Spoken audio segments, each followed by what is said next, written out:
Anxiety is the experience of an excessive amount of worry that is or feels out of control. People who experience anxiety can feel gripped by fear, and sometimes we can feel really anxious without there being any obvious reason for us to feel afraid. Anxiety can sometimes lead to panic, which is the feeling of intense anxiousness. It's a feeling of fear and being on the edge. You might experience nerves in your stomach, sweaty palms, quick and shallow breathing, and not be able to relax. Firstly, it's important to know that you are not alone. A lot of people deal with high levels of anxiety and panic, and there will always be times when you feel anxious.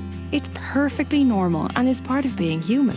Sometimes it's what gets you up in the morning. But if it's happening all the time and affecting your day-to-day life, it's time to do something about it. The best way to tackle anxiety is to understand it. One way is to keep an anxiety diary. Writing down when you get anxious feelings or panic attacks and what happened to make you feel that way will help you get to know your mind. Another way is to practice relaxation techniques.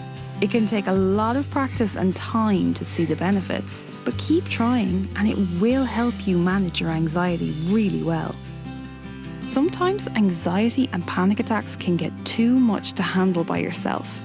It's perfectly okay to look for help, and your first port of call should be your GP. Other organisations that can help are Jigsaw, Samaritans, Childline, and the Traveller Counselling Service. No anxiety. Recognise, manage, minimise.